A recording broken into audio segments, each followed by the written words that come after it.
सिन्धुभ्य एव च पतितानां वैष्णवेभ्यो नमो नमः।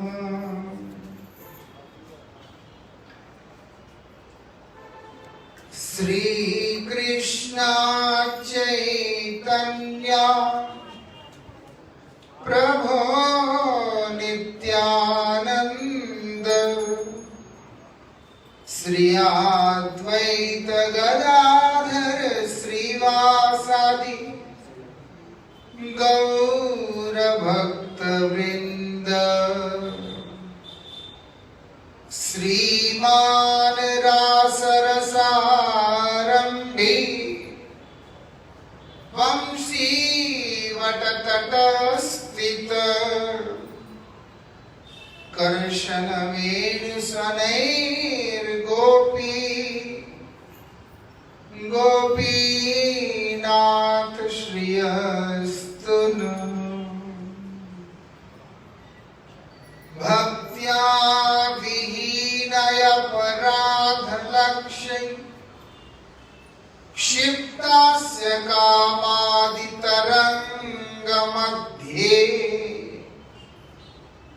कृपामयी त्वां शरणं प्रपन्ना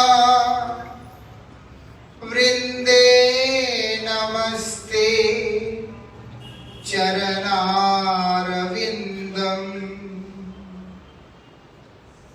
भूमो स्वकलितपादानां भूमिरेवयवलम्बनम् त्वय्यजातयपराधानां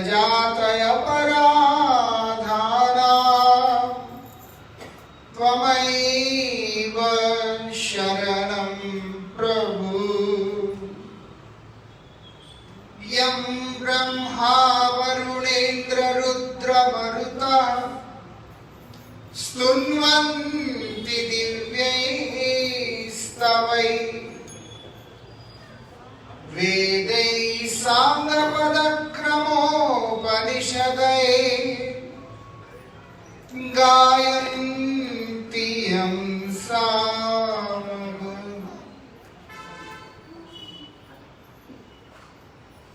हरे कृष्णा कृष्णा कृष्णा हरे हरे हरे राम राम राम हरे हरे।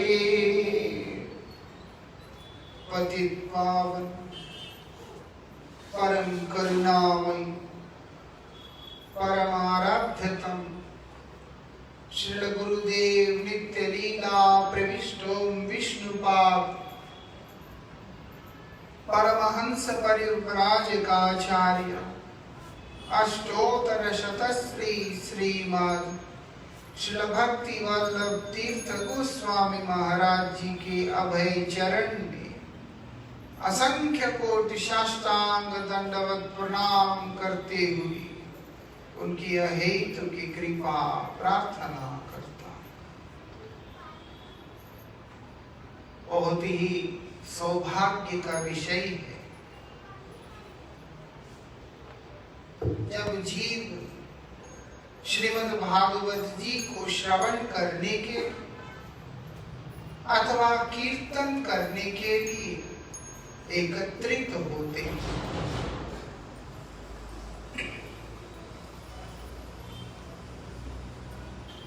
ये साधारण बात नहीं है। भागवत जी कौन है? बोलते साक्षात कृष्ण है। भगवान जब अपने नित्य धाम को प्रविष्ट हुए, मतलब अपने धाम में चले गए, तो दुनिया को पीछे से छोड़ के नहीं गए। दुनिया के लिए, मतलब इस संसार से के मंगल के लिए उन्होंने क्या किया? शब्द के रूप में, श्रीमद् भागवत जी के रूप में अवतीर्ण होकर के गए। ऐसा इसीलिए स्वयं भागवत जी के अंदर ही इस बात को बताया गया, नित्यम भागवत सेवया। भागवत 7 दिन 5 दिन के लिए नहीं, नित्यम भागवत सेवया। ऐसे मतलब नित्य, हमेशा के। ये हमेशा कब तक है? बोलते जब तक आप हो तब तक। मैं कब तक हूं ये जानना जरूरी है। जिंदगी के अंदर 7 दिन निकाल कर श्रीमद् भागवत जी का पारायण आदि करने से वास्तविकता में वो लाभ नहीं होता है जो होना चाहिए। वृंदावन बिहारी लाल की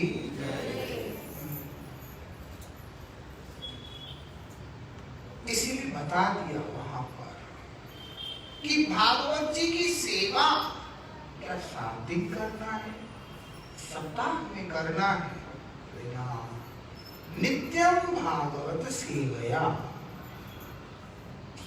भागवत जी की सेवा वो नित्य रूप से होना चाहिए।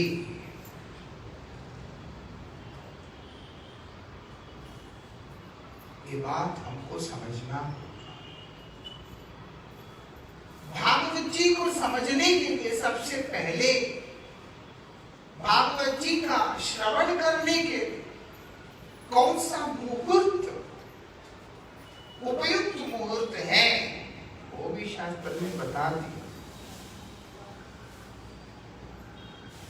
उस समय के अंदर उस उद्देश्य से हम लोगों को भागवत जी श्रवण करना चाहिए। कब करना चाहिए भागवत जी का श्रवण? श्रावण में, भादों में, कार्तिक में।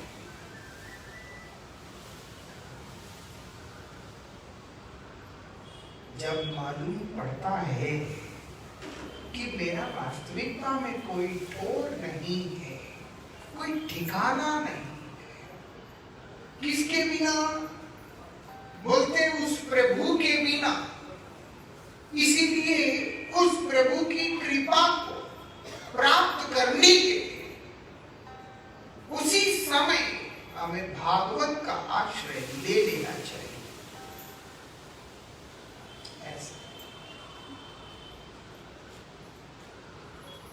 इसीलिए हमारे आचार्य एक बात बतलाते हैं, कोई भी तत्व को समझने के पूर्व हर एक व्यक्ति को अपने आप को समझना होता है। जो खुद को नहीं समझा वो वास्तविकता में किसी भी वस्तु को नहीं समझ सकता है। निश्चित रूप से आप में से कई होंगे जिन्होंने इसके पूर्व भी श्रीमद् भागवत जी के अनुष्ठान को सम्मिलित हुए हैं, है ना? पहले भी भागवत सप्ताह वगैरह सुना तो भागवत जी को श्रवण करने का अर्थ है वो इस संसार का नहीं रहेगा, फिर किसका हो जाएगा? भगवान का। उसके जीवन के अंदर जो परिवर्तन आता है, जो बदलाव आता है, वो बड़ा ही अद्भुत होता है। मतलब भागवत का श्रोता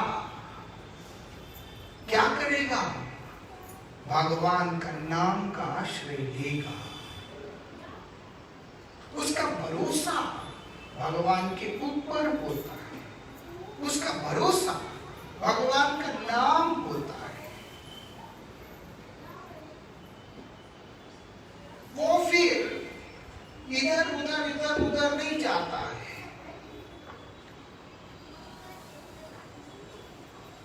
और शास्त्र बतला रहे हैं इस चीज को, मैं नहीं कह रहा,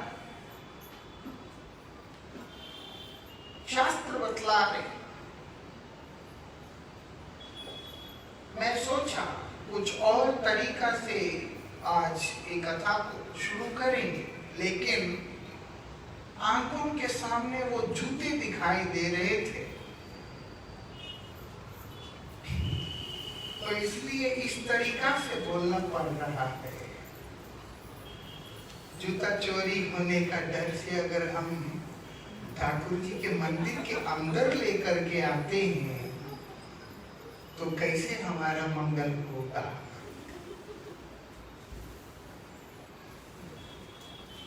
हम यही अब सीखेंगे ये 7 दिन, क्योंकि हमको बुलाया है तो यही सीखेंगे हम लोग ये 7 दिन किस प्रकार से हम लोग अपने आप को उस प्रभु के चरणों में सौंप सकते हैं।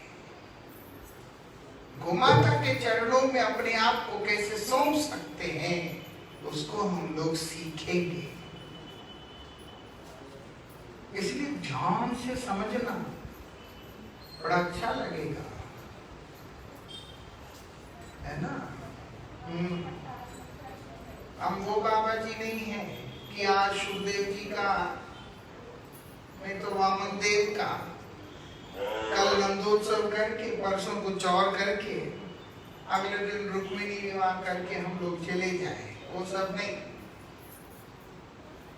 इस समय हम लोग भागवत की गहराई में उतरने का प्रयास करेंगे। मालूम है, कोई अगर आदमी समुद्र में कूदता है उसको क्या मिलते हैं? मछली, सांप, केकड़े, यही सब मिलते हैं। लेकिन अगर कूद कर अंदर चला जाता है तो उसको क्या मिलते हैं? मणिमाणिक के मिलते हैं, क्योंकि वो सब नीचे में रहते हैं। ऊपर क्या रहता है? मछली वगैरह। ये शास्त्र भी वैसा ही है। अगर ऊपर से इनको हम लोग स्पर्श करने का कोशिश करते हैं तो दुनिया के कुछ एक लाभ जरूर होता है, लेकिन पारमार्थिक रूप से कोई भी प्रयोजन नहीं हो पाता है। इसीलिए आप देखो, बहुत कुछ मिलता है लोगों को दुनिया में, नौकरी होता है, घर होता है, सब कुछ होता है, लेकिन व्यक्ति खुश दिखाई नहीं देता है, खुश नहीं है, थक जाता है, परेशान। क्यों? अरे सब कुछ तो है आपके पास, लेकिन जिसके होने से वो सुखी हो सकता है वो वस्तु उसके पास है ही नहीं। वही वस्तु हमको देने का जो काम है वो हमारे ये सनातन शास्त्र करते हैं। उस चीज को ना समझ पाने के कारण ही एक समय ऐसा आता है जहां व्यक्ति के अंदर नास्तिकता का भाव प्रबल रूप से होकर के बाहर आता है। वृंदावन बिहारी लाल की वो नहीं आने देना हमने आपको, ठीक है? इसलिए ध्यान देना। भागवत जी का श्रवण कब करना होता है? बोलते जब एक व्यक्ति के अंदर यह प्रश्न उठ के खड़ा होता है कि मैं कौन हूं, बोलते वही मुहूर्त होता है भागवत जी को श्रवण करने का। क्योंकि भागवत जी व्यक्ति को अपने अंदर के जितने भी उपाधियां हैं उन उपाधियों से रहित, उस अज्ञानता से रहित, इस संसार के अंदर के मोह से रहित एक ऐसी अवस्था में लेके चला जाता है जहां केवल आनंद के अतिरिक्त किसी और वस्तु का अस्तित्व होता ही नहीं।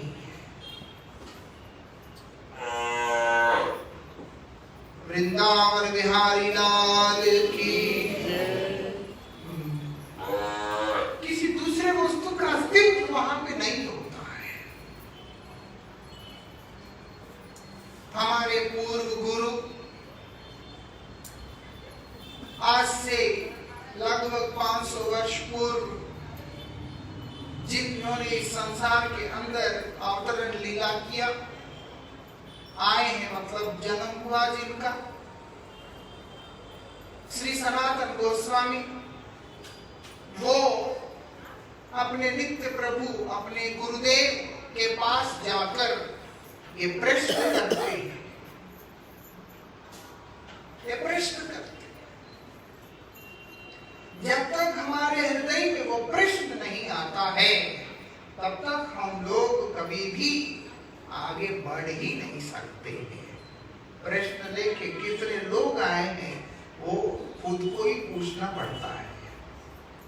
आप देखेंगे वेदांत सूत्रों के अंदर भी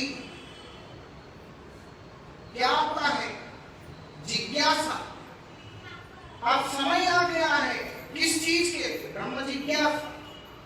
पूछना होता है, अपने आप से पूछना होता है, अपने हृदय से पूछना होता है। क्या पूछना है? श्री चैतन्य महाप्रभु जो कि उनके गुरुदेव हैं, उनके पास आकर वो प्रश्न कर रहे हैं।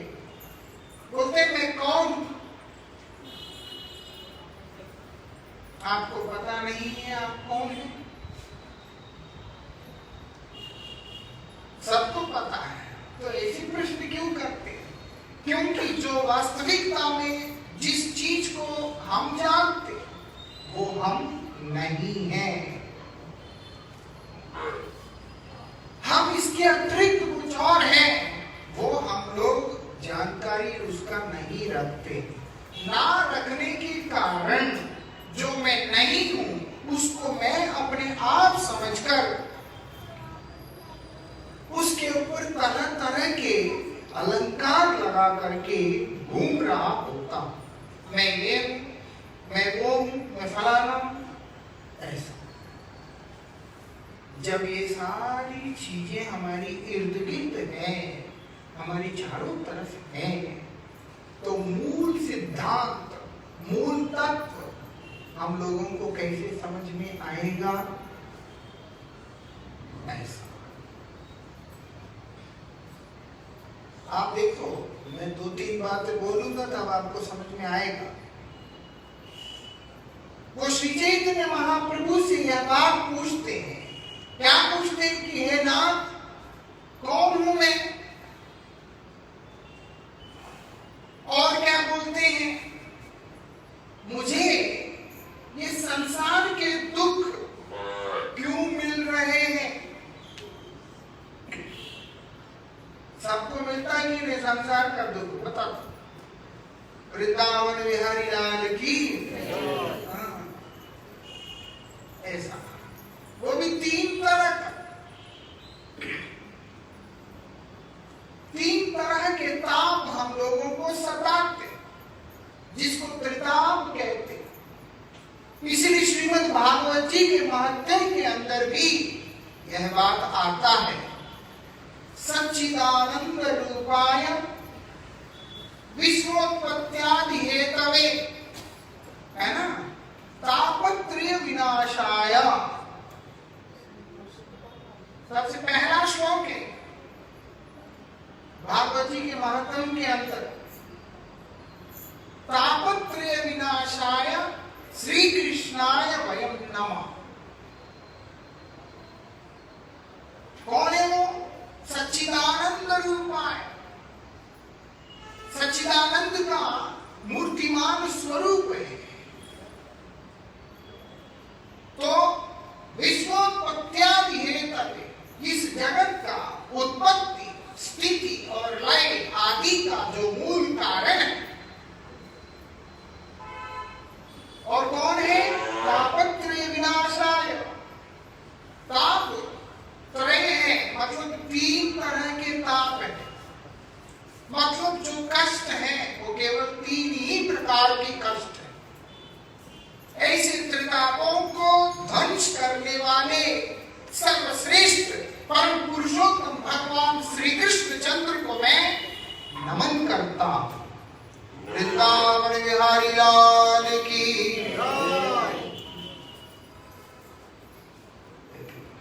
तीन तरह का ताप श्रीमद् भागवत जी में सबसे पहले और इसीलिए सनातन गोस्वामी अपने गुरुदेव से पूछते हैं, वही तीन तरह के ताप मुझे क्यों परेशान करते हैं? मालूम है तीन तरह के ताप क्या है? आदि दैविक ताप, आदि भौतिक ताप, आध्यात्मिक ताप। आदि दैविक ताप क्या होता है? भौतिक प्रकृति के द्वारा हम लोगों को मिलने वाले जो कष्ट है, उसको अमीर गरीब ऊंच नीच का भेदभाव नहीं होता।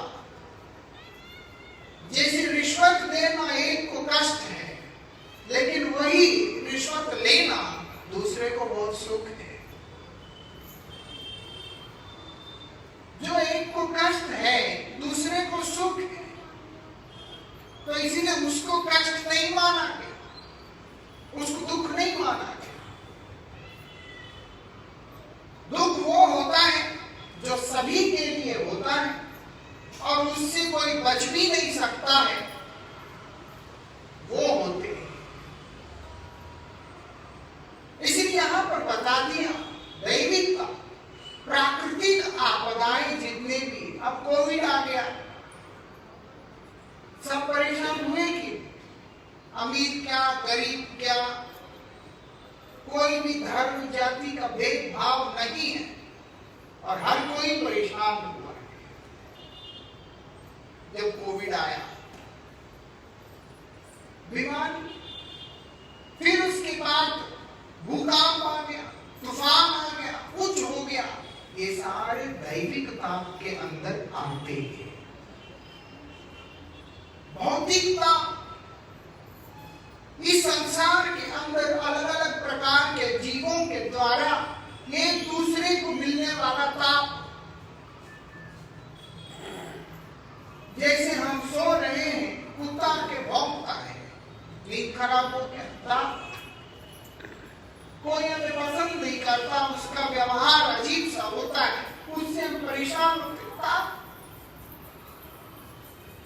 और अगर मान लो पशु के दृष्टि से देखते हैं, जो लोग मछलियों को, बकरियों को, गाय को, सभी जीवों को काट काट के खाते हैं, तो उन जीवों के लिए मनुष्य के द्वारा दिए जाने वाला ताप ऐसा। कभी देखा किसी बकरी को काटने से वो बोलेगा ठीक है मैं तुम्हारा खाना ही तो हूं, काट लो, तड़पता है ऐसे, कष्ट हो रहे हैं वो उसके लिए ताप। और अपने खुद के मन और अपने ही खुद के शरीर के द्वारा प्राप्त होने वाले ताप, ये सब कष्ट है। सनातन गोस्वामी बोलते हैं मुझे मिल क्यों रहे हैं? ये प्रश्न सबसे पहला प्रश्न होता है, उसके बाद जाकर परमात्मा का मार्ग घूमता है। इसीलिए हमारे आचार्य कहते हैं परमात्मा का पहला प्रश्न जिसके अंदर उदित नहीं हुआ है वो कभी भी अपना आत्म कल्याण नहीं कर सकता है। वृंदावन बिहारी लाल की श्री चैतन्य महाप्रभु क्या बोलते हैं उनको? उन्होंने तो उनको कृपा करके सटीक शब्दों में बता बोलते जीवेर स्वरूप है कृष्णेर नित्यदास। सबसे पहले तुम्हें ये बात समझना होगा कि तुम ये शरीर नहीं। भगवान भी अर्जुन को भगवद गीता में जो गंभीर उपदेश देना शुरू किया उसका सर्वप्रथम श्लोक यही है, देहिनोऽस्मिन् यथा देहे कौमारं यौवनं च तथा देहांतर प्राप्त धीर तत्र न विद्यते। जो धीर पुरुष होगा, जो स्थिर पुरुष होगा, मतलब जो जीव धीर है, गंभीर है, वो शरीर के अंदर उत्पन्न होने वाले विकारों के कारण भयभीत नहीं होता है, विचलित नहीं होता। ऐसा आत्मा नित्य है, वो बदलता नहीं, लेकिन शरीर तरह तरह के विकारों से गुजरता हुआ मृत्यु तक की यात्रा करता है।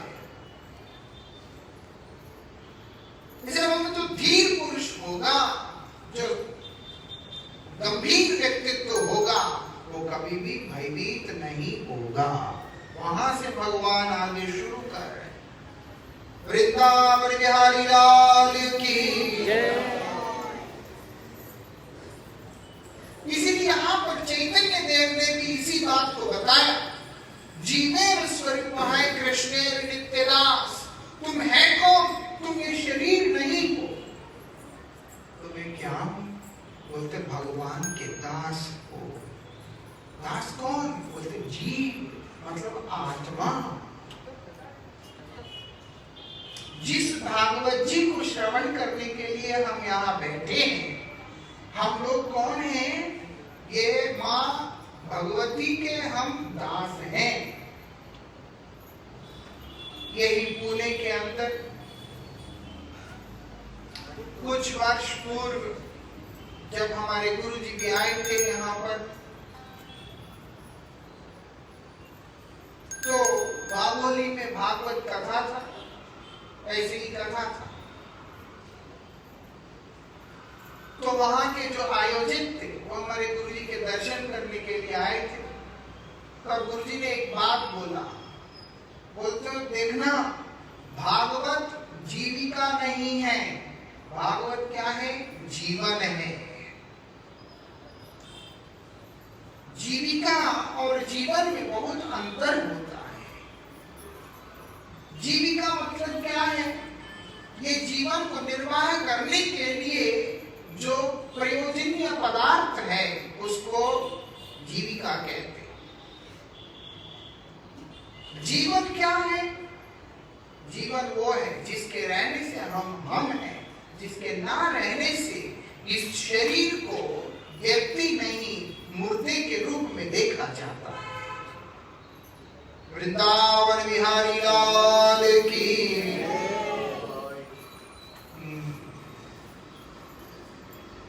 इसीलिए हमें इस चीज को समझना, भागवत हमारा जीवन क्यों है? क्योंकि हम भगवान के दास हैं, प्रभु के दास हैं, उनके गुलाम हैं, उनके सेवक हैं, उनके सेवक हैं। इस कारण से हम लोगों को क्या करना है? बोलते उनकी सेवा में स्वयं को समर्पित करना होगा। अब आप देखो, अगर सिर में दर्द हुआ, एक आदमी क्या कहता है? मेरा सर दर्द है, मतलब मैं अलग हूं, मेरा सर अलग है। मेरा पांव दर्द है, कोई नहीं कहता कि मैं दर्द, मेरा पांव दर्द है, मेरा सर में दर्द है, मेरा पेट में दर्द है, मतलब मैं और जितने भी शरीर के अन्य अंग हैं वो सब अलग वस्तु है। मतलब मैं स्थूल शरीर नहीं हूं, तो ठीक है, मैं शायद सूक्ष्म शरीर हूं।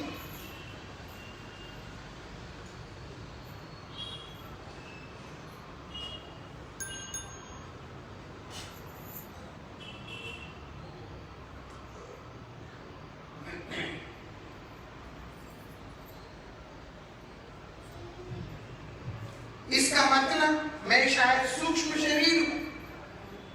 बोलते ना, मेरा मन खराब है ना? मुझे आज मेरा मूड ठीक नहीं, मेरा मन खराब है, मेरा दिमाग खराब है। मतलब क्या है? मैं वो भी नहीं हूं।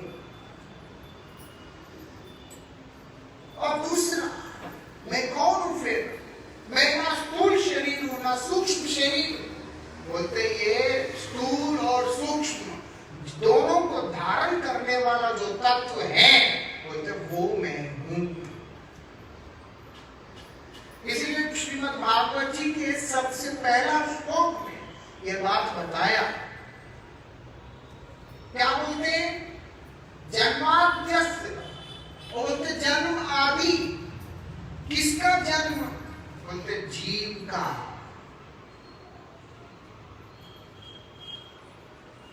ऐसा हम लोग कौन है? बोलते भगवान के दास है।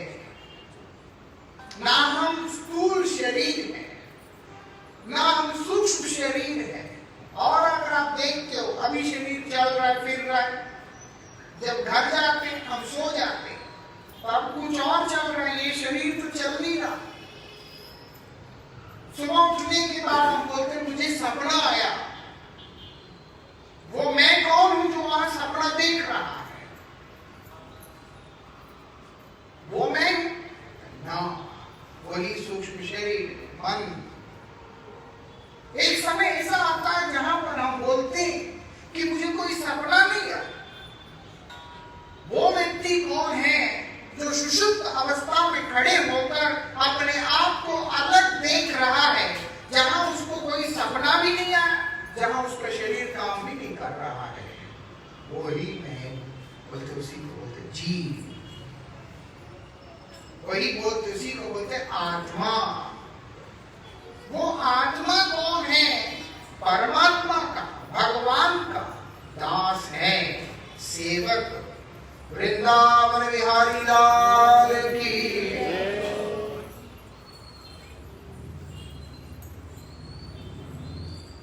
श्री कृष्ण गोविंद हरे मुरारी,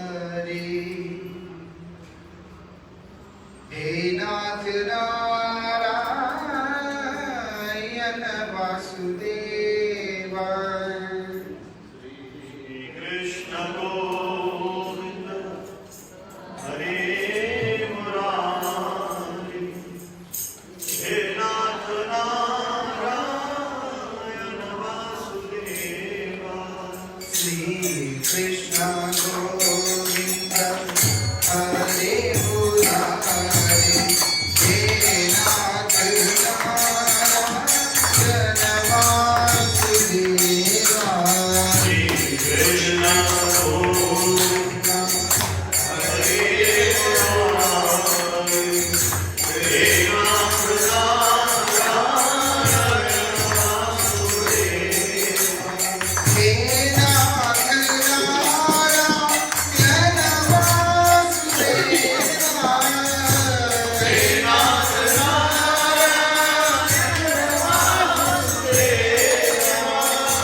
बात को बतलाते हैं कि भगवान से विमुख होकर भटक जाने के कारण ही जीव दुखी है।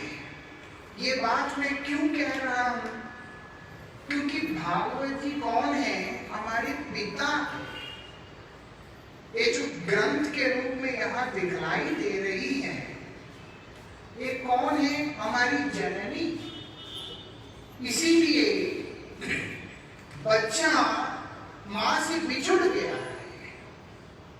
इसीलिए मां का जो प्यार है वो बच्चे के लिए हमेशा बढ़ता ही रहता है, और बच्चा अगर बिछड़ गया हो उसके लिए और ज्यादा होता है। और बिछड़ा हुआ बच्चा जब मिलने लगता है तो वो मां का आनंद जो है और अधिक हो जाता है, मां का ममता जो है और अधिक हो जाता है। इसीलिए भागवत जी को जो श्रवण करता है वो व्यक्ति भक्त बने बिना रह ही नहीं सकता है। एक चरित्रवान व्यक्ति बने बिना रह ही नहीं सकता है। उसको भागवत जी कृपा कर सद्बुद्धि, सदचरित्र, सद्धर्म, भक्ति, प्रेम सब कुछ प्रदान करती है। ऐसा क्यों हमें नहीं मिल रहा? उसका पीछे यही कारण है। चलो भागवत सुनने से पुण्य मिलेगा, अच्छा होगा, या नहीं है तो समय कट जाएगा, इस तरीका से लोगों का रुचि हो गया है। बोलते ना, भागवत जी को भागवत जी ही समझकर जब हम लोग श्रवण करेंगे तब मालूम पड़ता है कि ये नित्य आराधना करने वाली वस्तु है। ऐसा 7 दिन 5 दिन के लिए नहीं, हमेशा।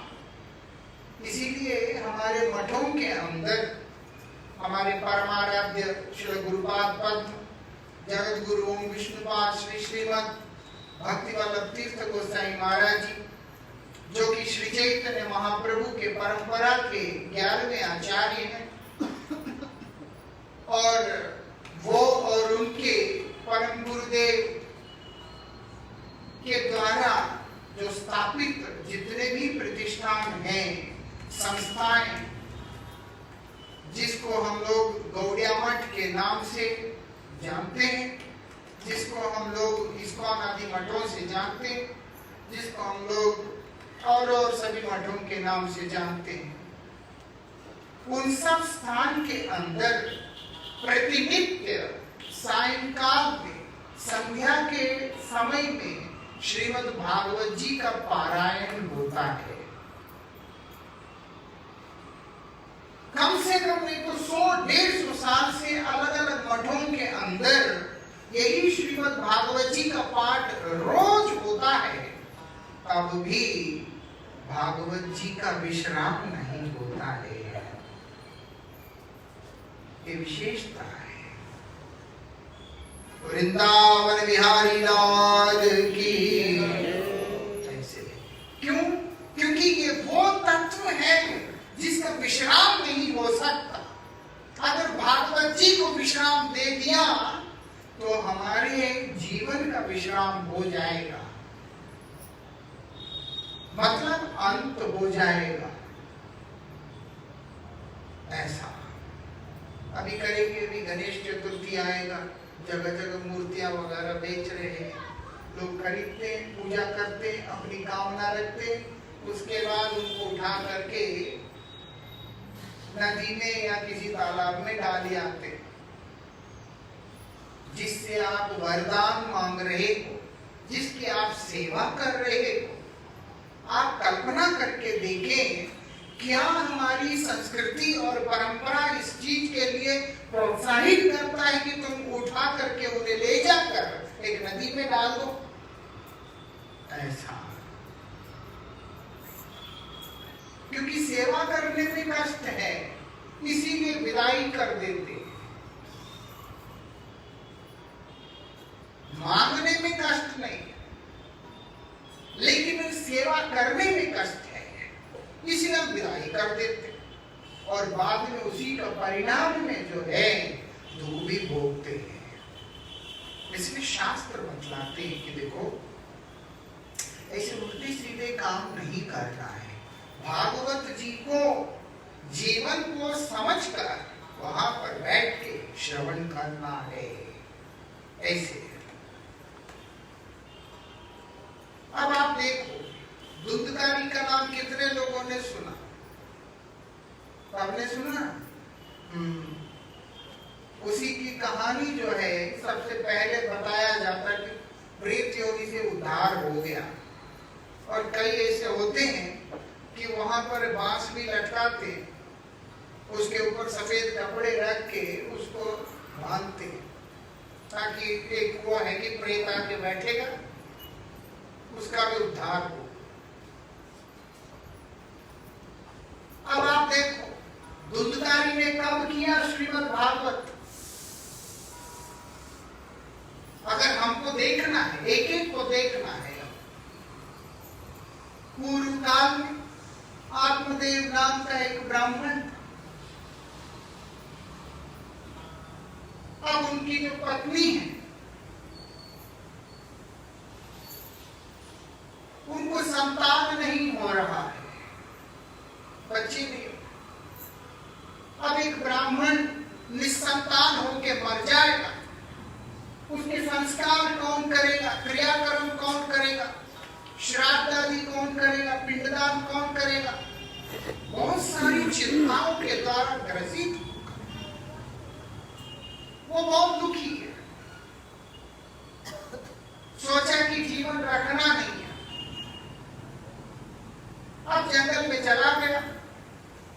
एक संत मिलकर उनसे कहते क्या हुआ? बोलते ऐसी ऐसी बात है। बोलते देखो आत्महत्या करना तो अच्छा नहीं है, आत्महत्या करना तो अच्छा नहीं। आप कृपा करके फिर मुझे संतान दे दीजिए। उन्होंने एक फल दिया और बोला ये अपने स्त्री को खिलाना, वो गर्भवती होगी। ठीक है, हमें बहुत कुछ इसी में सीखने को मिलेगा। पहली बात, जो हमारे भाग्य का हिस्सा नहीं है उसके लिए जो भी दौड़ता है उसके साथ यही होता है। वृंदावन बिहारी लाल की। जो आपका जीवन का हिस्सा है, भाग्य का हिस्सा है, वो आपको अपने आप मिलेगा। जो आपके भाग्य में है ही, उसके पीछे जब दौड़ोगे ये हाल होता है। मिला। अब वो क्या किया, लाके अपने पत्नी को दे दिया कि ये लो इसको खा लो। पत्नी जानती है कि संत का कृपा है, निष्फल तो जाएगा नहीं, लेकिन उनको क्या है, बच्चे को जन्म देना नहीं है, उसकी भी इच्छा नहीं है। क्यों? गर्भ धारण करना है, शरीर फूल जाएगा, दर्द होगा, तकलीफ होगा, बहुत सारी चीजें। इसीलिए उसने, वो माता ने वो फल उठा के गाय को खिला दिया। अभी गौ माता यहाँ है, ऐसे ही सीधा उठा के ले आए और खिला दिया, चलो। और खुद जो है गर्भवती होने का नाटक करने लगी। काल क्रम में वो जो सत्पुरुष उनका प्रसाद होने के कारण वो निष्फल जाएगा, इसीलिए गाय प्रसव किया, बच्चा पैदा हुआ गोमाता के पेट से। काम उसके जो है गाय की तरह है, इसीलिए नाम हुआ, सबको कहानी पता है, गोकर्ण। अब यहाँ पर ये माता की जो बहन है उसको बच्चा हुआ, वो गरीब तो थी और इसने उसको बोलकर वो बच्चा खुद ले लिया और पति को दिखा दिया कि यही बच्चा है। और नाम क्या रखना है? बोलते हैं धुंधकारी। ठीक है जी, रखो, धुंधकारी नाम रखा, उधर गोकर्ण। बड़ा आश्चर्य हुआ कि गाय से बच्चा कैसे हो सकता है, लेकिन हुआ। क्यों? क्योंकि प्रसाद तो उसी का अब दोनों बच्चे बड़े हो रहे हैं।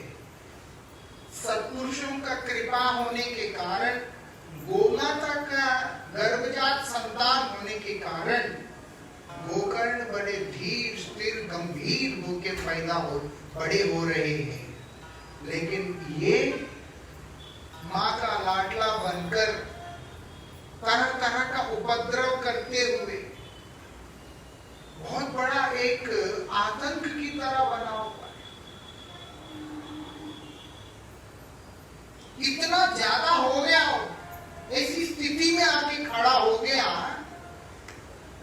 कि वो माता पिता के ऊपर चिल्लाने लगता है, उनको बोलता है कि पैसा दो। अभी भी ऐसे बहुत सारे धुंधकारी हैं। वृंदावन बिहारी लाल की पैसा चाहिए। माता पिता तो प्यार करते हैं, दे देते हैं।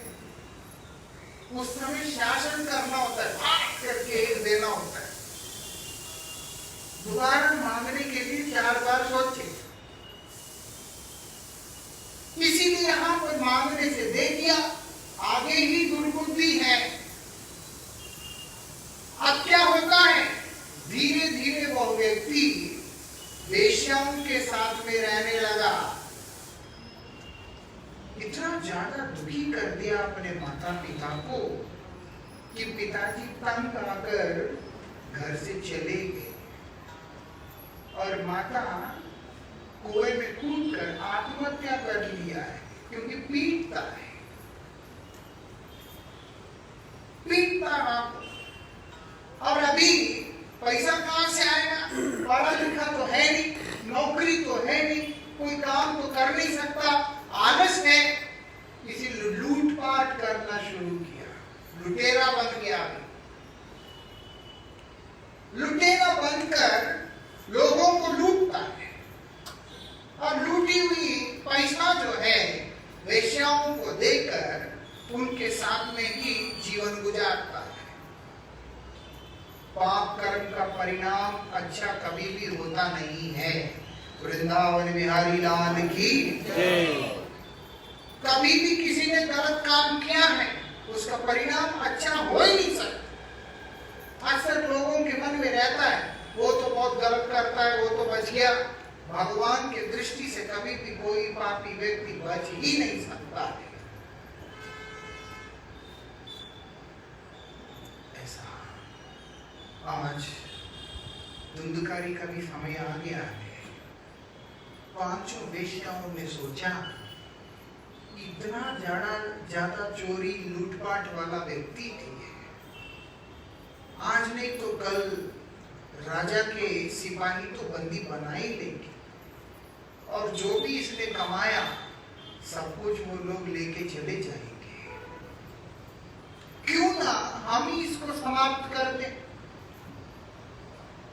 ब्राह्मण घर में पैदा हुआ था, लेकिन ऐसे दुष्ट आचरण करते करते एक ऐसी अवस्था में पहुंच गया कि वो अब शराब पी के पड़ा हुआ है। ये 5 वेश्याओं ने हाथ पांव पकड़कर छाती में बैठ के पत्थर लेकर उसका मुंह को मारते मारते मारते उसको मार डाला। सोचो, ऐसी स्थिति जब सामने आता है ताकि चेहरा पहचान में ना आए उसके लिए मार डाला। अब वो प्रेत बन गया, अब वो प्रेत बन के वहां पर घूम रहा है। ना माता है, ना पिता है, ना कोई बच्चा है। भाई भी तीर्थ यात्रा के लिए गोकर्ण भी निकल गया। घूमते घूमते जब भाई लौट करके वहां पे आया, अजीब अजीब से दृश्य उसको दिखलाई दे रहे हैं। अजीब से दृश्य दिखलाई दे रहे हैं। वो पूछते हैं, कौन है तुम? क्या हुआ? क्या समस्या है? तब धुंधकारी को गोकर्ण बतला रहा है कि भैया मैं तो आपका भाई, ऐसा ऐसा मेरे साथ में हुआ। मैं प्रेत बन गया,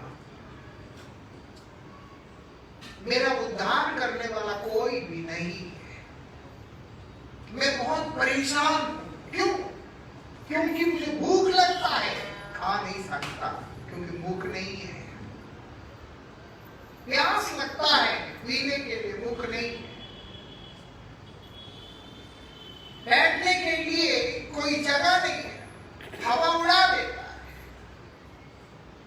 कहीं मेरे लिए ना बैठने के लिए व्यवस्था है, ना खाने का सुविधा है, ना सोने का, कुछ भी नहीं। आज मैं तड़प रहा हूं।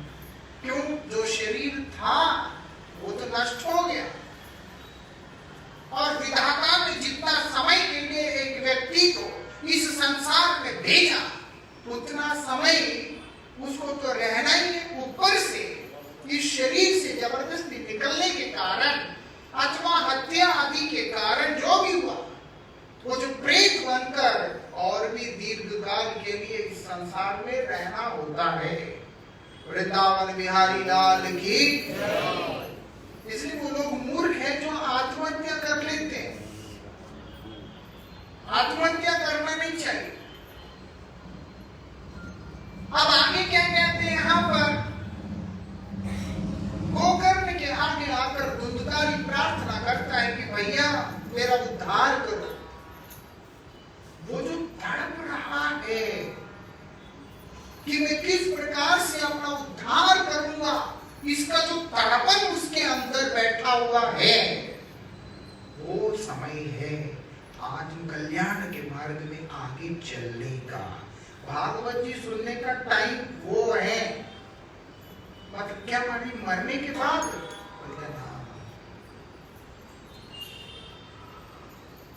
जीते जी उस तड़पन को अनुभव करके भागवत का आश्रय में चले जाना चाहिए। आत्मा, जैसे कि सनातन गोस्वामी ने बतलाया कि भगवान का नित्य दास है, वो दास अपने दासत्व को भूलकर जब इस संसार में आया तो वो क्या हुआ? अनादि बहिर्मुख हुआ। अनादि मतलब आत्मा नित्य होने के कारण। आत्मा क्यों नित्य है? बोलते क्योंकि परमात्मा से प्रकट हुआ है। परमात्मा नित्य है, भगवान नित्य है। किसी ने बोल दिया सच्चिदानंद रूपाय। सत कहने का अभिप्राय ही ये है, जो वस्तु को सत संबोधन किया जा रहा है वो नित्य वस्तु है। वो पहले भी था, अभी भी है, आगे भी रहेगा। जो असत वस्तु है वो नित्य नहीं हो सकता है। इसीलिए अनर्थों के अंदर जो पिपासा है, कुछ प्राप्त करने की जो तीव्र उत्कंठा, उसको असत बोल के संबोधन किया है। ऐसा वृंदावन बिहारी लाल की। ध्यान से समझना है ना, उसको असत बोल के संबोधन किया। इसीलिए क्या बता रहे वहां पर? कृष्ण बोली से जीव अनादि बहिर्मुख, अनादिकाल से भगवान से विमुख हो गया। ये विमुखता का परिणाम इस प्रकार से है, अतैव माया तारे दे संसार आदि दुख। क्यों दुख मिल रहे हैं हमें नहीं पता चल रहा, लेकिन शास्त्र बतला रहे कि माया का जो प्रभाव है उसके चलते वो दुखी है। माया मतलब क्या है? जो नहीं है लेकिन है लग रहा है। एक वस्तु है ही नहीं, अगर आप देखेंगे एक चीज है नहीं, लेकिन वो लगता है कि जैसे वो है। और जो नहीं होकर के भी है लग रहा है, उसके पीछे जब आदमी भागता है तो उसको केवल दुख मिलता है। वृंदावन बिहारी लाल की। एक चीज है, उसके पीछे दौड़ रहे हैं, आज नहीं तो कल, कल नहीं तो परसों तो मिल ही जाएगा, क्योंकि वो है। एक वस्तु जो है ही नहीं, जैसे रेगिस्तान के अंदर चमकती हुई रेत जो है, ऐसा दिखाई देता है, एक भ्रम पैदा करता है कि वहां पानी है। रेगिस्तान इतना गर्म, और वहां पर गर्मी का समय में जब रेगिस्तान में फंसा हुआ एक व्यक्ति पानी के लिए तड़प रहा है, तो तड़पता हुआ व्यक्ति जब ऐसा देखता है तो उसको वहां चमकती हुई रेत ऐसा लगता है जैसे पानी वहां से बह रहा है। वो दौड़ करके वहां जाता है ताकि मैं थोड़ा पानी पी लूं। वहां जाने के बाद उसको क्या दिखता है? रेत दिखाई देता है, कुछ नहीं दिखाई देता। वो इधर उधर देखता है पागल की तरह, क्योंकि प्यास, तो उसको वहां पर दिखाई देता है। उस प्यास से तड़पता हुआ व्यक्ति का बुद्धि काम ही नहीं करता है कि वहां पर पानी है ही नहीं। वो इधर उधर इधर उधर इधर उधर दौड़कर अंत में तड़प तड़प कर मर ही जाता है। वृंदावन बिहारी लाल की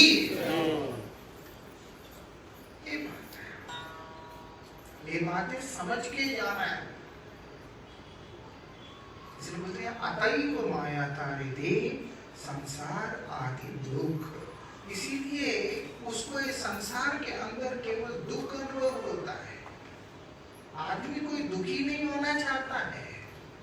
कौन दुखी होना चाहता है? दुखी रहने के लिए आदमी पढ़ाई करता है, दुखी रहने के लिए बड़ा होता है, दुखी रहने के लिए शादी करता है, दुखी रहने के लिए बच्चे होते हैं। सब कुछ सुखी होने के लिए होता है, लेकिन सुख का अनुभव तो होता ही नहीं है। उसका पीछे सबसे मुख्य कारण, क्योंकि जिस स्थान पर जिस अवस्था में जाके उसको सुख का अनुभव होगा, उसको छोड़कर बाकी सब कुछ करता है। इसीलिए यहां पर बताया कि भागवत जी जो है किस मुहूर्त के लिए है। उस सुख आकांक्षी व्यक्ति, सुख को चाहने वाला व्यक्ति, उस आनंद को चाहने वाला व्यक्ति आनंद को प्राप्त ना करके जब अंदर से तड़प रहा होता है, वो तड़पन का मुहूर्त है जहां पर उसको भागवत जी के शरण की ओर लेकर के जाता है। एक बात है, आज दूधकारी परेशान है क्योंकि बेचारा मर गया, शरीर तो है नहीं, परेशान है। तो भाई को बोलता है कि आप संत हैं, आप मेरे लिए कुछ करो, आप मेरे भाई। गोकर्ण ने कहा कि ठीक है। वो क्या करते हैं? उनका पिंडदान करते हैं, श्राद्ध करते हैं, कुछ नहीं होता है। फिर वापस आने के बाद कमरे में जैसे ही लेटे, वैसे ही भाई आके रोने लगता है कि मेरा इससे कुछ बनेगा नहीं। अच्छा, फिर वो गया जाते, गया जाकर वहां पर पिंडदान करते। गया में भगवान के चरण है, इसलिए जो व्यक्ति गया में जब के पिंडदान करता है उसको वैकुंठ प्राप्ति माना जाता है। उस गया में जाकर वहां पर उनका पिंडदान करके वापस आते। गया में पिंडदान करके आने के बाद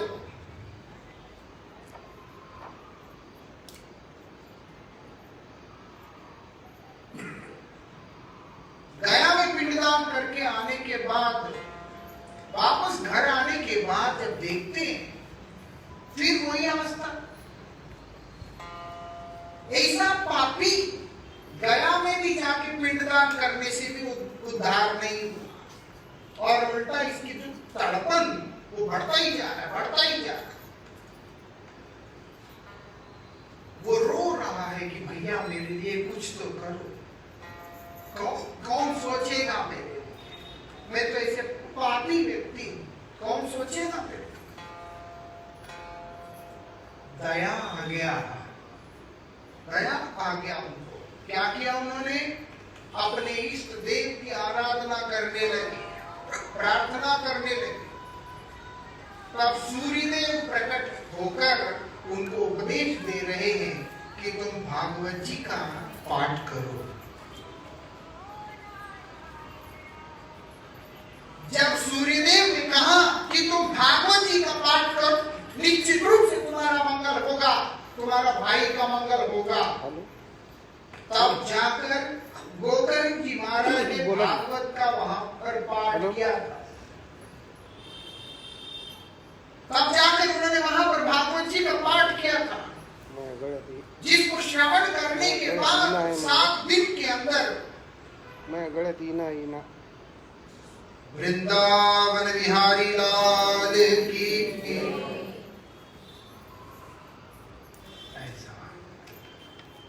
उसको श्रवण करने के बाद 7 दिन के अंदर, ऐसा नहीं कि उन्होंने सप्ताह करने के लिए बैठे कि मेरे भाई का उद्धार हो, उसके लिए बैठे। जैसे जैसे एक दिन बीतता गया, वैसे वैसे वो उस भागवत जी के अंदर डूबते गए। जैसे डूबते गए, क्या हुआ उसका परिणाम में? बोलते भगवान का कृपा उनके ऊपर हो गया। एक दुखी जीव तड़पता हुआ अवस्था के अंदर अपने उद्धार के लिए भगवान के आगे जो विलाप करते हुए उनकी दिव्य महिमा का कीर्तन को श्रवण करता है, वही भागवत है। वृंदावन बिहारी लाल की वो भागवत है, उसको हम लोगों ने श्रवण करना है। भागवत जी का प्रकट हुआ, भागवत जी का प्रकट हुई, ये भी हमें समझना होगा। श्रीमद् भागवत जी के महत्व के अंदर ही आता है ये भी। व्यास जी महाराज जब अपने आश्रम में बैठे, व्यास जी अपने आश्रम में बैठकर उदास होकर के बैठे। कहाँ है उनका आश्रम? बद्रीनाथ में। बद्रीनाथ में उनका आश्रम है। वहां पर बैठ करके उदास है। क्यों उदास है? उनको अंदर से एक अलग तरह का तकलीफ हो रहा है, पीड़ा हो रहा है। किस बात की पीड़ा? ऐसा क्या हुआ है? वहां पर बता रहे हैं। किसी को नहीं पता चल रहा है, लेकिन उनके गुरुदेव को पता चल रहा है। इसलिए नारद जी महाराज वहां पर आ गए। आके बोलते क्या हुआ? जितने भी श्रीमद् भागवत जी प्रकट हुई है, या तो जिज्ञासा से प्रकट हुई है या फिर दुख से प्रकट हुई है। व्यास जी दुखी थे, वहां पर नारद जी के कृपा से भागवत जी प्रकट हुई। भक्ति महारानी दुखी है, वहां पर उनके ऊपर कृपा करने के लिए सनत कुमारों के द्वारा भागवत जी प्रकट हुई है। दुंदुकारी दुखी है, वहां पर उनके उद्धार के लिए गोकर्ण के माध्यम से भागवत जी प्रकट हुई। परीक्षित महाराज बहुत दुखी हैं, उनके लिए भागवत जी वहां पर प्रकट हुई है।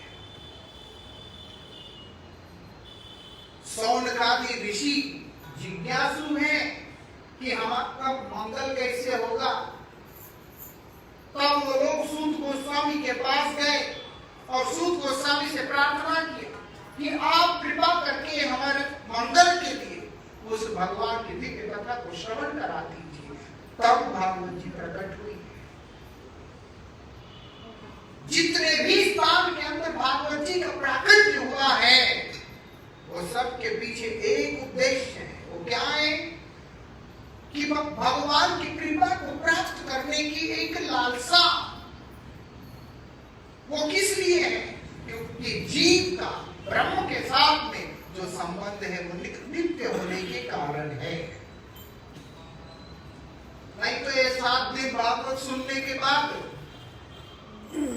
8वें दिन जाकर कोई बोलेगा कि कहीं कोई और शनि की कथा चल रहा है, वहां जाके बैठ जाएंगे। फिर कोई और आके कहेगा कि भाई गणपतियां शुरू हो गया, फिर जाकर के वो शुरू कर देंगे। आपने तो कोई और, लेकिन करते तो इसी। हम देखा मुंबई के अंदर एक बार गणपति को छत्रपति शिवाजी महाराज की तरह बनाया और एक बार साईं बाबा की तरह बनाया और एक बार तिरुपति बालाजी की तरह बनाया। मतलब जैसे दिमाग में आता है ऐसे रूप में देवताओं की मूर्तियां बनाओ, फिर लाओ रखो, 4 दिन पूजा करो और उसके बाद ले जाके नदी में डाल दिया। एक ऐसे हाल हो जाता है। वृंदावन बिहारी लाल की। अब वो नहीं होने देना है। उसके लिए हमें अपने अंदर झांकना होगा। ये 7 दिन बीतने के बाद क्या करना हम लोगों को? भगवान का नाम करना है। प्याज लहसुन चाय कॉफी ये सब चीजों को छोड़ देना है।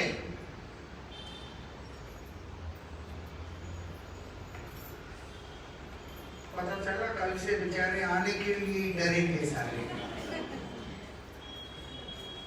ऐसा। और क्या करना है? भगवान का नाम करना है, प्रभु का नाम करना है, स्मरण करना है। जो व्यासदेव बहुत दुखी है। कौन है व्यासदेव? जगत गुरु है। व्यास जी के कारण ही गुरु पूर्णिमा का उत्सव मनाया जाता है। व्यास जी के कारण गुरु पूर्णिमा का उत्सव मनाते हैं ना। वही व्यास जी बद्रीनाथ में बैठ करके दुखी है, एकदम दुखी है। उनके गुरुजी पूछते हुआ क्या है? तुम्हारा शरीर ठीक है, मन ठीक है? और कैसे पूछा उन्होंने? जो आत्मा शरीर से जुड़ा हुआ है वो ठीक है। उन्होंने शरीर ठीक है नहीं पूछा। वो पूछ क्या रहे? तुम ठीक हो जो तुम अपने शरीर के साथ जुड़े हुए हो? कहने का मतलब है जो स्थूल शरीर के साथ जुड़ा हुआ व्यक्ति कभी भी सुखी हो ही नहीं सकता। मेरा शरीर मेरा मकान, ऐसे आदमी कभी सुखी नहीं रह सकता है। उसके बाद बोलते हैं तुम्हारे मन से संबंधित जो आत्मा है वो कुशल है। मतलब जो आत्मा अपने आप को मन के रूप में देखता है वो क्या वो भी ठीक ठाक है? ऐसे पूछ रहे हैं। वो बोलते मैं तो ठीक नहीं, मैं ठीक नहीं हूं, इसीलिए आपको ही कृपा करना होगा। बोलते क्या कृपा करना है? कोई उपाय बतलाइए जिससे कि मैं ठीक हो सकता हूं। बोलते मैं तो सब अच्छा करने का कोशिश किया। व्यास जी बोलते कि गुरुदेव मैं तो 4 आदमी के भलाई के लिए बहुत कुछ करने का कोशिश किया। हमको भी कई लोग बोलते हैं जब दुखी होके आते हैं। कल परसों भी कोई मुझे कह रहे थे मेरे याद में तो मैंने कभी किसी को दुख दिया नहीं, मुझे क्यों दुख मिलते? ऐसा आपके याद में नहीं है, लेकिन आपके याद कितना है? इतनी लंबी जीवन यात्रा के अंदर कितना याद रखोगे? क्या क्या याद रखोगे? हो सकता है इसी समय बीता हो, और ये भी हो सकता है कि इस जन्म नहीं है तो कोई और जन्म में हुआ, क्योंकि जीव वही चीज को भोग करता है जो उसने कभी किसी के साथ किया हुआ होता है। हम भी कई बार हमको भी लगता है कि हमने तो कोई गलती की नहीं, क्यों हमें सुनना पड़ता है, क्यों हमें करना पड़ता है? क्योंकि इस जन्म में नहीं हो सकता है कि इसके पहले पहले में हमने कुछ किया। हर व्यक्ति इस संसार के सुख दुख जो भोग करता है वो इस जन्म का ही नहीं होता है। आत्मा नित्य होने के कारण भगवान से विमुख होकर जब से भटक रहा है तब से उसके द्वारा किए गए कर्मों के जो फल है वो सब उसके संचित में जाते हैं, उसके खाते में जाते हैं, वही उसको प्रारब्ध के रूप में मिलते हैं और उसको दुख भोगना पड़ता है। अब अभी भी नहीं जागेंगे तो हमारा कल बहुत भयंकर हो जाएगा। वृंदावन बिहारी लाल की समझ में आ रहा है? आत्मा नित्य है, इसीलिए वो जब भगवान से विमुख होकर इस माइक जगत में आया, इस संसार में आ गया आत्मा। इस संसार में आने के बाद वो जो भी करता है उसको बोलते कर्म। ठीक है, इसीलिए बोल दिया हमारे शास्त्रों ने कि कर्म शब्द की जो परिभाषा क्या है, स्वसुख वांछा, मतलब मैं अपने लिए कुछ भी करूंगा वो कर्म होगा। मैं अपने लिए कुछ भी करूंगा वो कर्म होगा, और प्रभु के लिए कुछ भी करूंगा वो सेवा होगा। अब क्योंकि भगवान को छोड़कर यहाँ आकर हम लोग जो कर्म कर रहे हैं अलग अलग जन्मों में, अलग अलग रूप में, वो सारे कर्मों का जो फल है इकट्ठा होकर हमारे खातों में जमा हो रहा है, उसी को बोलते हैं संचित। अब आप देखो, आज आपने यहाँ पे काम किया, कल आपने वहां काम किया, परसों कहीं और काम किया, वो सारे जगह का जो आपका कमाई है वो जैसे बैंक में जमा होता रहता है, ठीक उसी प्रकार से, और बाद में वो आपके खर्च के लिए ही काम आता है। ठीक उसी प्रकार से कर्म का भी खेल, और वो कर्म फल जब मिलता है उससे हम लोगों के जीवन में जो सुख हम भोगते हैं उसको हम लोग गिनते नहीं हैं, लेकिन जो दुख मिलता है उसको हम गिनना शुरू कर देते हैं। इसीलिए यहाँ पर भी व्यास जी महाराज से उनके गुरु जी पूछ रहे हैं, जिस शरीर को तुमने मैं समझा वो शरीर ठीक है, वो मैं ठीक है, और जिस मन को तुमने मैं समझा वो मैं ठीक है कि नहीं? बोलते मुझे तो पता नहीं, मैं तो सब अच्छा करने का कोशिश किया लेकिन मेरे साथ अच्छा नहीं हुआ है, मेरे साथ अच्छा नहीं हुआ। बोलते क्या किया तुमने? बोलते 4 चीजों के लिए दुनिया भागता है, 4 चीजों के पीछे दुनिया भागता है। एक है धर्म, एक है अर्थ, एक है काम और एक है मोक्ष। इसी को 4 पुरुषार्थ कहते हैं। इन धर्मार्थ काम मोक्षों के लिए ही ये संसार के जितने भी जीव हैं वो भागते हैं। कईयों के हिसाब से श्रीमद् भागवत जी का पाठ करना धर्म है, धार्मिक कर्म है, अच्छा है।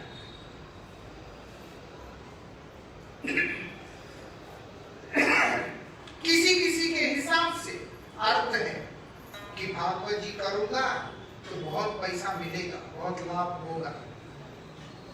ऐसे भी होते हैं लोग, है ना, भगवान का आशीर्वाद मिलेगा, बहुत फायदा हो जाएगा, अर्थ।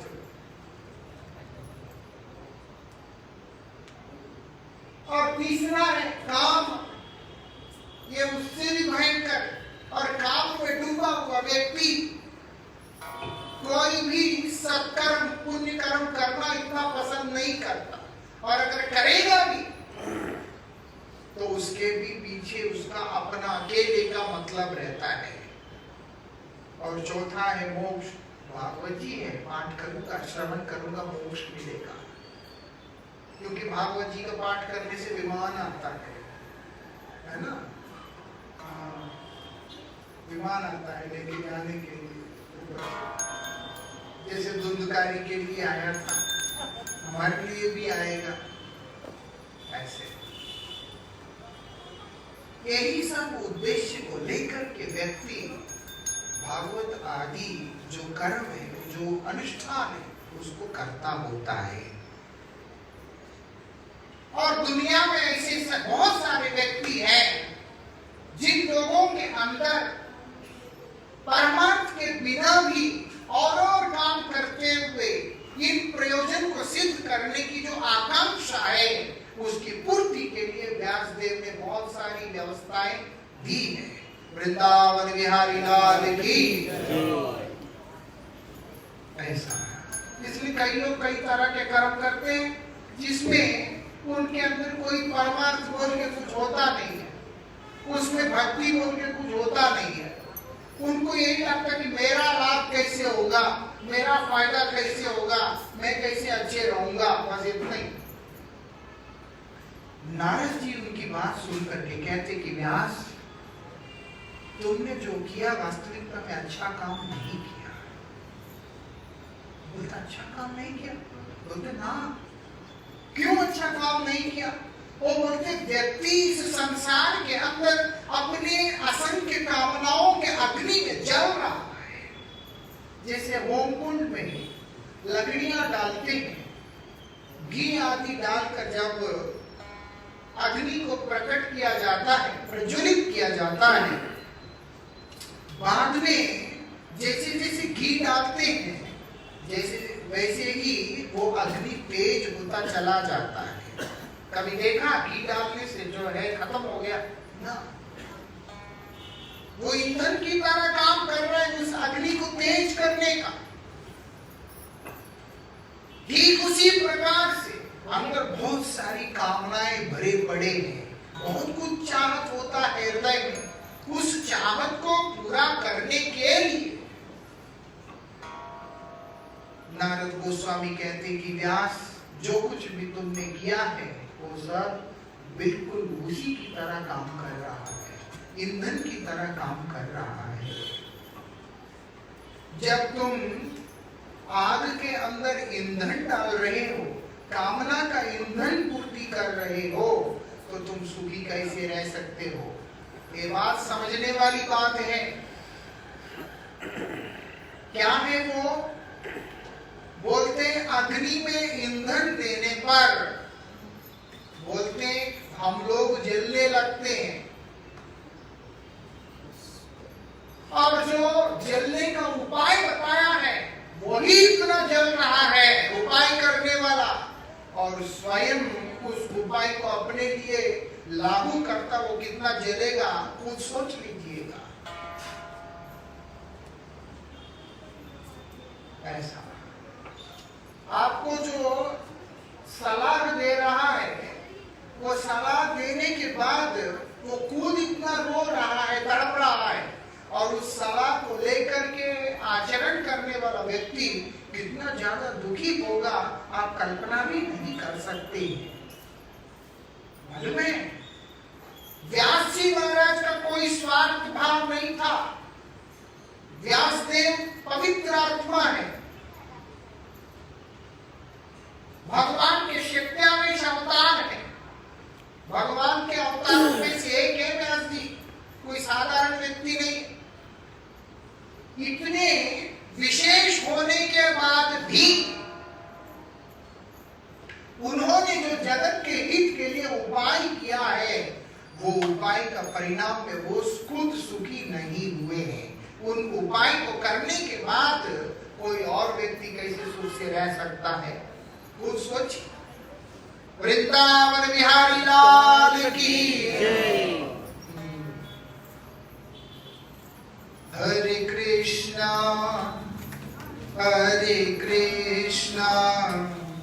कृष्णा कृष्णा हरे हरे, हरे राम राम हरे हरे, हरे कृष्णा कृष्णा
तब नारद गोस्वामी के द्वारा व्यास जी के मंगल के लिए दिया गया उपदेश चतुश्लोकी भागवत जी के रूप में प्रकट हुआ है।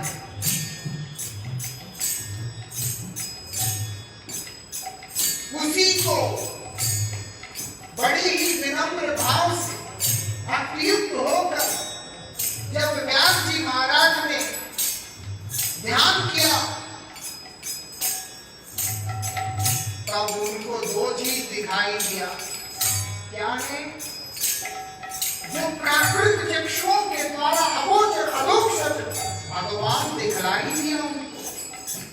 भागवत जी को श्रवण करना मतलब भगवान से जुड़ जाना, ऐसे जुड़ जाना कि कृष्ण के बिना और जीवन का कोई भी अर्थ वहां पर है ही नहीं।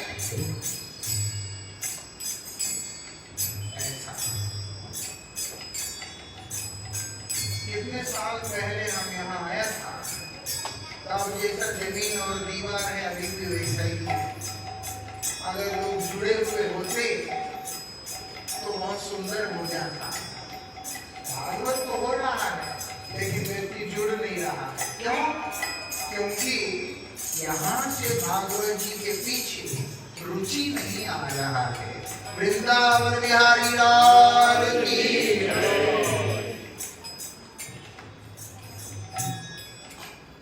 इसीलिए वहां पर बताया 4 श्लोकों का जो भागवत जी का उपदेश वहां पर दिया, जिसका ध्यान करने पर, भागवत जी का ध्यान करने पर क्या दिखाई देता है?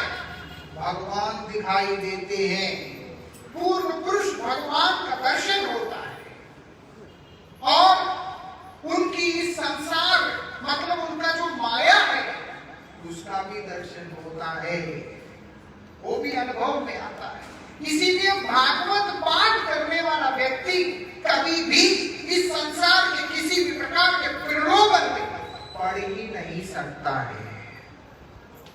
ये दुनिया का कोई भी वस्तु प्रलोभन उसको आकर्षित करके उसको अपने ओर खींच ही नहीं सकता। क्यों? क्योंकि वो अभी भगवान का हो गया है। उसका हृदय में भगवान बैठा है। भगवान उसके हृदय में बैठकर उसको अपना बनाकर उसको ऐसे आनंद प्रदान कर रहे। क्यों? सच्चिदानंद रूपाय। भगवान तो स्वयं आनंद का मूर्तिमान स्वरूप है, ज्ञान का मूर्तिमान स्वरूप है, सत का मूर्तिमान स्वरूप है। इसीलिए बता दिया सत्यम ज्ञान अनंतम ब्रह्म। मतलब वो जो ब्रह्म है जिनसे सब कुछ का, हर चीज का उत्पत्ति स्थिति लय आदि सब कुछ घटित हो रहा है, वो जो भगवान है वही सत्य है, वही आनंद है। और वो आनंद में ही तत्सत्ता भगवान जब जीव के हृदय में पधारते हैं तो उसके जीवन में दुख कैसे हो सकता है? गुरुदेव के उपदेश के बाद जब वो उसका ध्यान करने लगे, व्यास जी का असंतोष चला गया। अब उनके हृदय के अंदर ये भाव आया, जो आनंद का अनुभव को मैं कर रहा हूं वो जगत को किस प्रकार से वितरण करूं। तब उन्होंने गुरुवाक्य को पालन करते हुए ध्यानस्थ होकर जो रचना किया वही श्रीमद् भागवत जी के रूप में प्रादुर्भूत हुई है, जो कि 18,000 श्लोकों में हमारे सामने है। ऐसा वृंदावन बिहारी लाल की। ऐसा जाकर के तब जाके प्रकट हुआ है भागवत। साधारण किताब नहीं है। कहां से प्रकट हुआ है?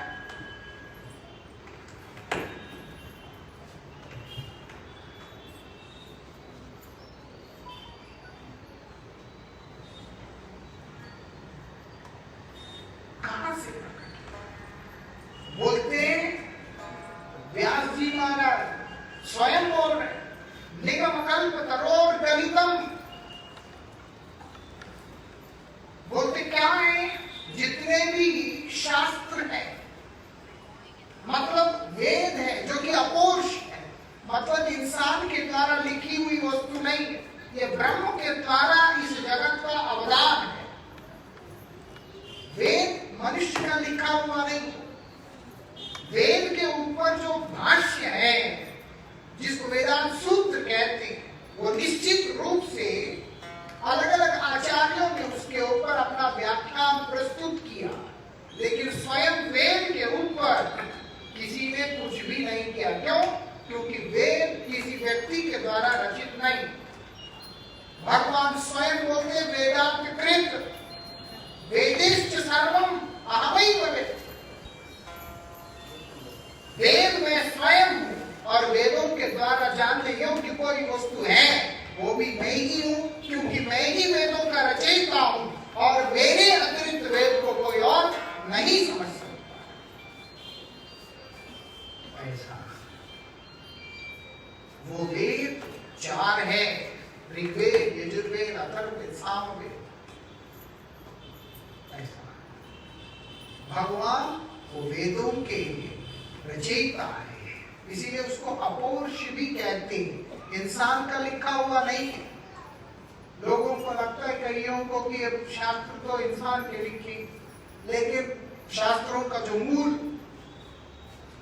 जो है वो वेद, वो किसी इंसान का लिखा हुआ नहीं।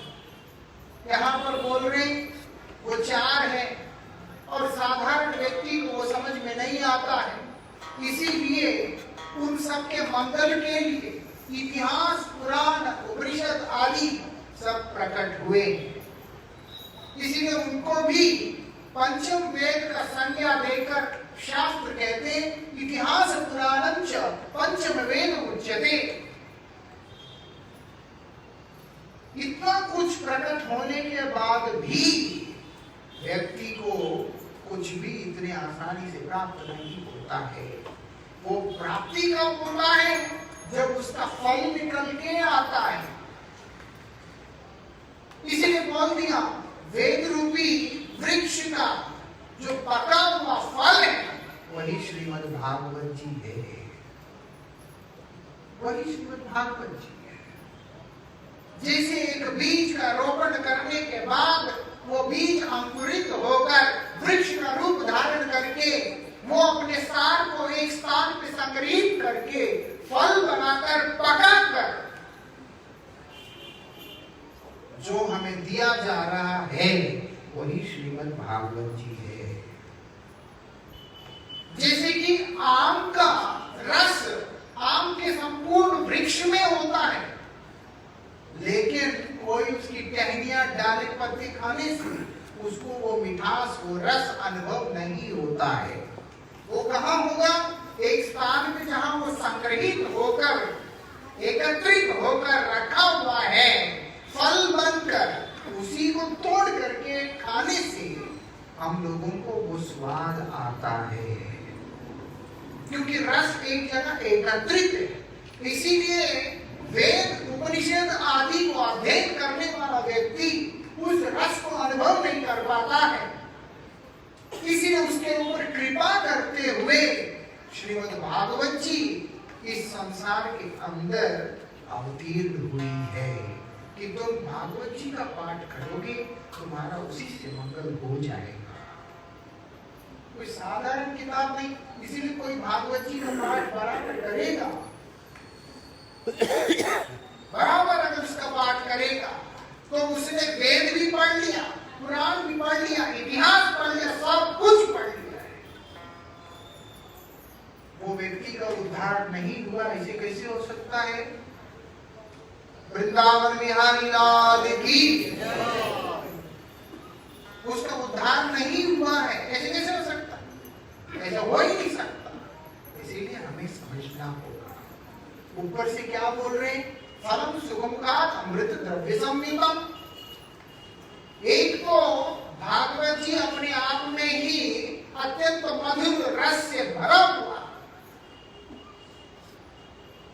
तत्व, ऊपर से वो कौन हमारे आगे परोस रहा है? बोलते सुखदेव गोस्वामी। मतलब भक्त जब उस अमृत को पान करके वितरण करने लगता है, वो बोलते और भी महत्वपूर्ण हो जाता है। इसलिए साधारण व्यक्तियों के लिए नहीं बताया। किसके लिए भागवत? व्यास जी खुद बोल रहे हैं सारी बातें। बोलते जिसने धर्म को, अर्थ को, काम को, मोक्ष को तुच्छ जानकर किनारा लगा दिया, केवल वही ईर्ष्या से रहित जो सत्पुरुष होते हैं उनके लिए ही भागवत जी है। भागवत जी किसके लिए? जिसके अंदर ईर्ष्या नहीं है उसके लिए, जिसके अंदर द्वेष नहीं है उसके लिए, जिसके अंदर दूसरे को कष्ट पहुंचाने की वृत्ति नहीं है उसके लिए, जिसका जीवन सात्विक है, जिसका जीवन शुद्ध, पवित्र, निर्मल, स्वच्छ, उनके लिए भागवत है। तो हम लोग तो ऐसे नहीं हैं, तो इसलिए हमारे लिए नहीं है। वृंदावन बिहारी लाल की। ये भागवत जी का पाठ करने पर ये सारे गुण जो है पाठ करने वाले व्यक्ति के अंदर आते हैं। इसलिए भागवत सुनने के बाद वो व्यक्ति धर्मार्थ काम मोक्ष के पीछे नहीं जाएगा, प्रभु से प्रेम करने के मार्ग में जाएगा। वो व्यक्ति दूसरे को देख के ईर्ष्या नहीं करेगा, किसी को देख के द्वेष नहीं करेगा। आप सोचिए कैसे समाज का निर्माण हुआ जहां पर ईर्ष्या नहीं, द्वेष नहीं, क्लेश नहीं, कुछ भी नहीं, आनंद ही आनंद है। ऐसा समाज का निर्माण श्रीमद् भागवत जी का कृपा से होता है। इसलिए बता दिया बाबा क्या बोल रहे? धर्मार्थ का मोक्ष को तुच्छ जानकर आगे आना पड़ेगा, क्योंकि जब तक वो स्वयं भी आचरण करके बता रहे, जब तक मैं धर्मार्थ का मोक्ष से जुड़ी हुई बातें लिख रहा था और लोगों को सिखा रहा था, तब तक मैं भी सुखी नहीं था। तब तक मैं भी सुखी नहीं था। इसलिए भगवान ने बताया भगवत गीता में, सर्व धर्मान परित्यज्य मामेकं शरणं व्रज। तुमने अपने अज्ञानता के कारण जिन जिन चीजों को अपने लिए धर्म बोल करके निश्चय किया है, वो तमाम धर्मों का त्याग तुम्हें करना होगा। वैसे धर्म छोड़ देना, तुम अपने अज्ञान से जिन चीजों को तुमने अपना धर्म बना लिया, मैं ये मानता हूँ स्वामी जी, मैं वो मानता हूँ, तुम्हारी मान्यता तुम्हें सुख नहीं देगा। मैं क्या मानता हूं इसका महत्व नहीं होता है। महत्व इस बात का होता है कि क्या मानने से मेरा मंगल होगा। ऐसे क्या मानने से मेरा मंगल होगा, उसको हमें मानना होगा। जिस चीज को मानने से मेरा मंगल होगा, क्या है वो? भगवान बोलते मामेकं शरणं व्रज, मेरी शरण में आने वाला जो मार्ग है केवल उसी को तुम्हें मानना होगा। वो मार्ग में चलने का गुण कब आता है? बोलते हैं श्रद्धा के साथ श्रीमद् भागवत जी को समझने से आता है। ऐसा भागवत जी को जीवन बनाने का प्रयास करते हुए जब एक व्यक्ति साधन करने लगता है, बोलते तब आता है। नहीं भागवत जी मेरे लिए मनोरंजन है, बोलते तो कभी भी आएगा नहीं। एक टाइम पास है, कभी भी आएगा नहीं। ये दुनिया का लाभ देगा तो कभी भी आएगा नहीं। लाभ मिल जाएगा लेकिन उसके बाद संभलेगा नहीं। ऐसा वही शिक्षा यहाँ पर दिया जा रहा है। इसी चीज को और विस्तारित रूप से हम लोग कल से चर्चा करेंगे। अभी संकीर्तन महामंत्र हम लोग करेंगे लगातार 7 दिन। ये महामंत्र क्या है? ये प्रेम प्रदान करने वाला मंत्र है। भगवान के प्रति हमारा प्रेम जगाता है, भगवान के प्रति हमारी व्याकुलता जगाता है कि मुझे हे नाथ आप चाहिए, मैं आपको कभी भूलूं ना, आपसे मैं प्रेम करूं, आपको मैं चाहूं, आप ही मेरे सर्वस्व है, मैं आपके अलावा मेरा और कुछ है ही नहीं।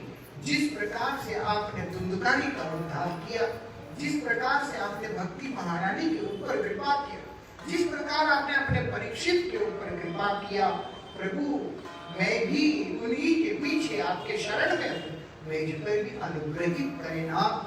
यही प्रार्थना करने वाला ये मंत्र है, उसको करते रहेंगे हम लोग और भगवान से निवेदन करेंगे।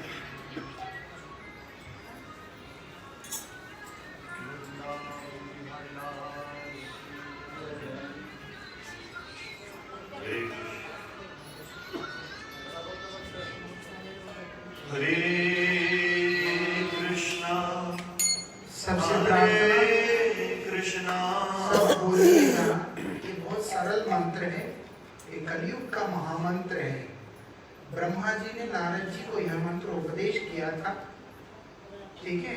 ये मंत्र कलिसप्तक उपनिषद का मंत्र है, उपनिषद मंत्र है। हमको लगता नहीं है, हमें लगता है ये किसी संस्था का मंत्र है, इस्कॉन का मंत्र है या किसी गौड़िया मठ का मंत्र है। ये किसी संस्था का मंत्र नहीं है और ये किसी सांप्रदाय का मंत्र भी नहीं है। आप ये ना सोचे कि कोई सांप्रदाय का मंत्र है, ये किसी सांप्रदाय का मंत्र नहीं, ये किसी संस्था का मंत्र नहीं है। भगवान का नाम हर सांप्रदाय से, हर परंपरा से, हर चीज से ऊपर होता है, लेकिन यह है कि उसको पालन करने वाला जो समाज होता है वो एक संप्रदाय के रूप से जाना जाता है, वो एक परंपरा के रूप से जाना जाता है, बस। इसलिए नाम उपनिषद मंत्र है। वो भी कब उपदेश हुआ? जब नारद जी ब्रह्मा के पास जाके दुखी हो रहे थे कि दुनिया बहुत दुखी है, इनका मंगल कैसे होगा, इनको कई चीजों को समझ आता भी नहीं है। तब ब्रह्मा जी ने नारद जी को यह बात बताया, चिंता मत करना, अगर कोई व्यक्ति समझ आए ना आए, श्रद्धा के साथ भगवान के ऊपर भरोसा करते हुए ये भगवान का इस नाम को करने लगेगा, हरे कृष्ण कृष्ण कृष्ण हरे हरे, हरे राम राम राम हरे हरे। क्या बोलते हैं? इति षोडशकम नाम, मतलब 16 नाम वाला 32 अक्षरों वाला यह महामंत्र कलिकल्मष नाशनम। जिस युग में हम हैं, इस युग के जितने भी कल्मष मलिनताएं उनको ध्वंस कर देगा। नाटक पर उपाय से श्रेष्ठ और कोई उपाय मार्ग वास्तविकता में इतनी सहज सुलभ मार्ग दूसरा नहीं है। इसलिए कृपया सब इस मंत्र को हमारे साथ उच्चारण कीजिएगा और भगवान से प्रार्थना कीजिएगा, प्रभु आप हम पर कृपा करें कि बहुत हो गया, अब हम आपको चाहते हैं, आपका प्रेम को चाहते हैं। हरे कृष्ण हरे कृष्णा हरे